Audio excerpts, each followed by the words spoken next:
Patawad kung tinulungan ko mahalal si BBM bilang Pangulo ng ating bansa.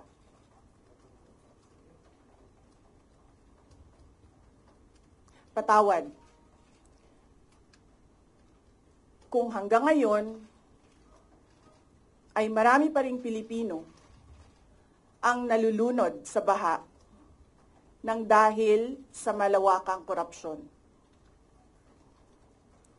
Patawad kung lantaran ang pang-aabuso ng ating mga institusyon para sa pansariling interes ng mga politiko. Patawad kung patuloy ang pagtaas ng presyo ng mga pangunahing bilihin habang nananatiling kapos ang kita ng bawat pamilya. Patawad kung wala man lang tayong tunay na seguridad sa pagkain.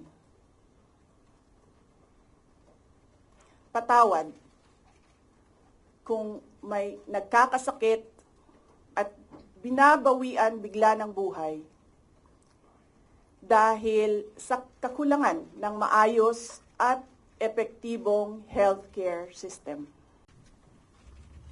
Assalamualaikum warahmatullahi wabarakatuh. Madayaw, maayong adlaw kaninyong tanan. Magandang araw sa inyo lahat. Proverbs 19 verse 21 states, "Many are the plans in a person's heart, but it is the Lord's purpose that prevails." It took me 47 years to understand that my life was never meant to be only mine. Unlike others, I may not have been born just to chase happiness. For a long time, I questioned the weight of responsibility to my family, to my country, to everyone who called on me. Today, I have peacefully accepted that my life any other. Sa unang mga buwan ng aming mga termino, nakita ko na ang kawalan ng katapatan ni Bongbong Marcos Jr. sa mga pangakong binitawan noong kampanya. Pati na sa kanyang sinumpaang tungkulin para sa bayan. Dahil hindi ko kinaya na maging bahagi ng 2025 national budget na tadtad ng katiwalian, pinili kong umalis sa kabinete. Kahit alam ko na mula pa noong 2023 na ang magiging kapalit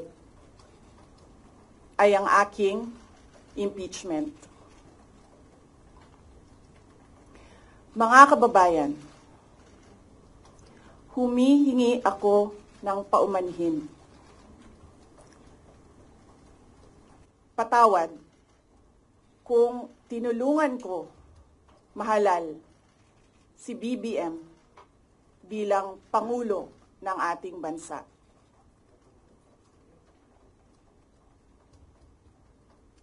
Patawad kung hanggang ngayon ay marami pa ring Pilipino ang nalulunod sa baha ng dahil sa malawakang korupsyon. Patawad kung lantaran ang pang-aabuso ng ating mga institusyon para sa pansariling interes ng mga politiko. Patawad kung patuloy ang pagtaas ng presyo ng mga pangunahing bilihin habang nananatiling kapos ang kita ng bawat pamilya. Patawad kung wala man lang tayong tunay na seguridad sa pagkain.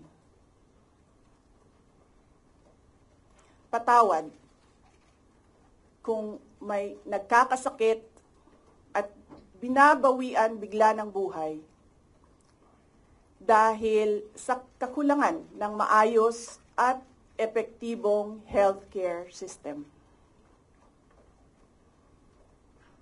Hindi ako kailanman natakot sa pagsira nila sa pangalan ko. Ngunit, may takot ako para sa ating mga anak. May takot ako para sa susunod na henerasyon.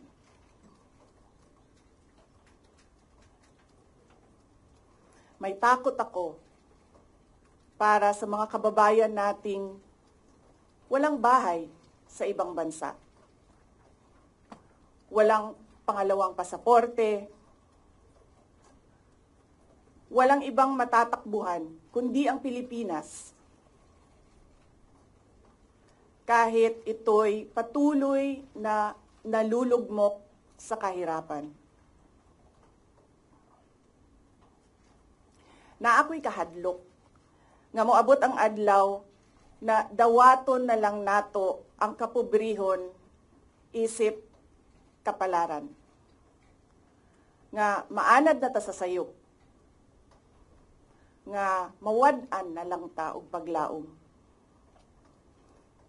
Ug labaw sa tanan na ako'y kahadlok,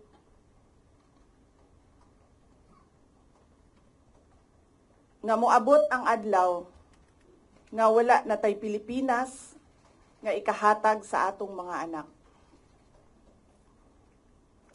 I cannot kneel before each and every Filipino to beg for forgiveness. Instead, I offer my life, my strength, and my future in the service of our nation. Mga kababayan, ibalik natin ang tapang at malasakit para sa Diyos, sa bayan, at para sa bawat pamilyang Pilipino. Ako si Sara Duterte, tatakbo bilang Pangulo ng Pilipinas. Syukran.